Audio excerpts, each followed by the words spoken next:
Welcome to Predictive Mythos, where we take ancient and modern sources, strip away the noise, and get right to the knowledge that matters.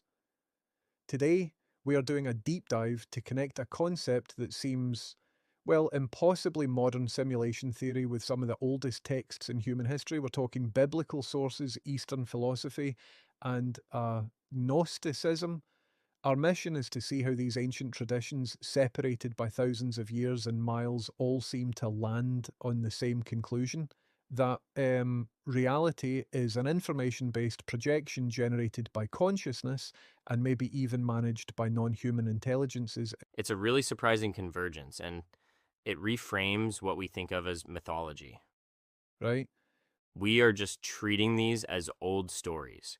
We're trying to extract the functional description of the cosmos that they all seem to share. And for you, the listener, this transforms these, abstract philosophical ideas into a unified theory of reality where information is the key. Okay, let's unpack this. We should start with the idea of reality as um, ordered, rational information, which takes us to the logos. Right? We're looking at the Gospel of John, chapter 1. It says, "In the beginning was the Word, the Logos, and the Word was with God, and the Word was God." Through him, all things were made. Exactly.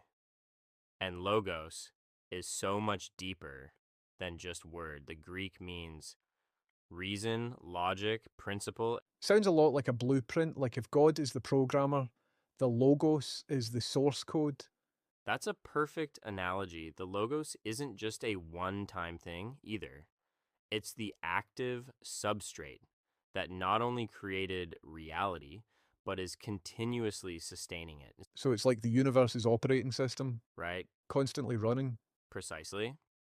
And when John says, the Word became flesh, that's the divine information rendering itself as a visible interface. And And this idea, creation through information, it echoes Genesis, doesn't it? God doesn't build things, he speaks them into existence. yes, it's a verbal command in Genesis when God says, let there be light. The Hebrew is yigi, or light exist. An imperative, an instruction that causes immediate manifestation. And that's remarkable when you think about it, because it's a declaration of consciousness creating reality. It's very similar to what we see in, say, the quantum observer effect. The parallel is compelling. In quantum mechanics, observing something collapses the probability wave into a definite state. The universe seems to wait for consciousness to declare it. And Genesis really drives this home because this informational light is created on day one. The sun, the moon, the stars, they don't show up until day four. Exactly. It's light at the source code level, not just visible photons. It's the infrastructure.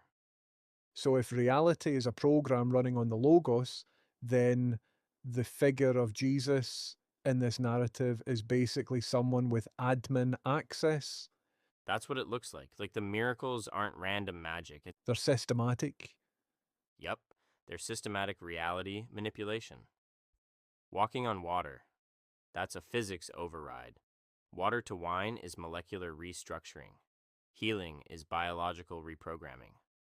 And the transfiguration. That's the ultimate view source code moment, revealing the true unrendered form. And we can actually trace this idea back even further than John, back to Plato. Oh, absolutely. The allegory of the cave is basically the first great work on simulation theory, Where the prisoners living their lives in a cave mistake shadows for reality. right? And Plato's forms, that's the source code analogy. Every chair you see, every tree is just an imperfect, flawed copy, So we're saying it's like a low resolution rendering. a low res rendering of a perfect, eternal form that exists in a higher informational realm.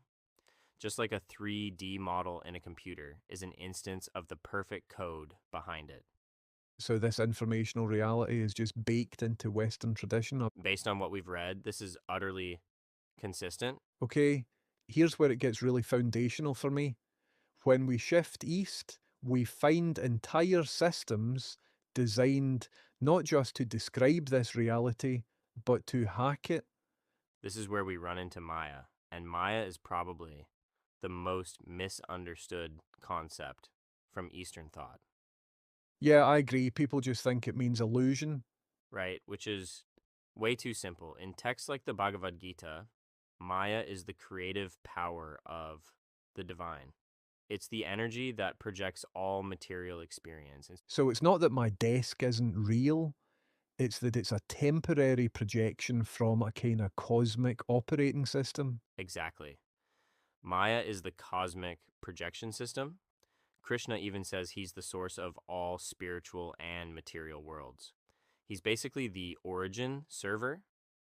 Which again just hammers home this idea of consciousness primacy we see everywhere in the Vedic texts. Brahman Atman, universal and individual consciousness are one and the same. Agreed. The mind isn't a byproduct of matter.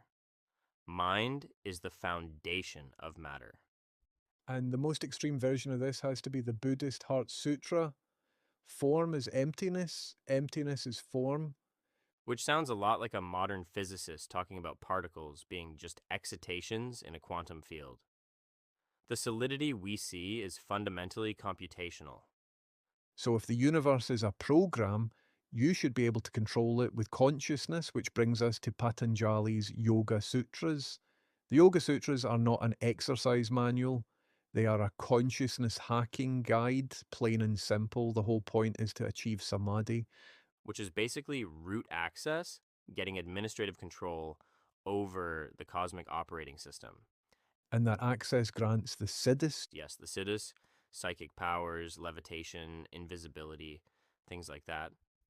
But they're explained not as magic, but as the natural results of manipulating the informational fabric of reality, Essentially, they prove the system is malleable. that it's hackable. And you see this layered existence in other places too, like the Tibetan Book of the Dead, the Bardo Thodol.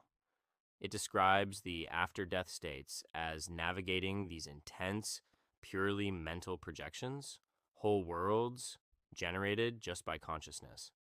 So the East provides a kind of practical methodology for what Jesus in the West demonstrated more intuitively. That's a great way to put it. Logos versus Maya, miracles versus Siddhis. The names change, but the description of reality is identical.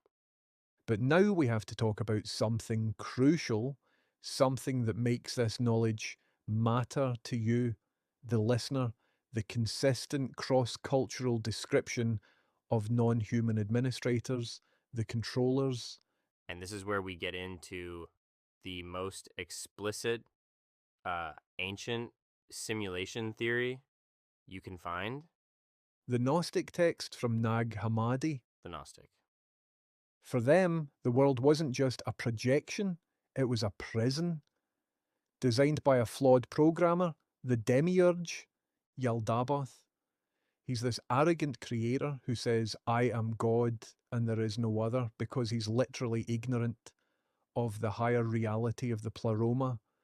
So he creates this, well, bug ridden simulation, a material world full of suffering.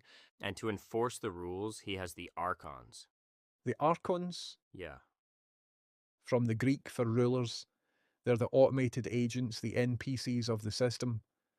And their job is to keep us, the souls, trapped on this plane, constantly reincarnating on this world. Exactly, they enforce forgetfulness, they create false religions and laws to bind you to materiality, and they keep the whole cycle of reincarnation going.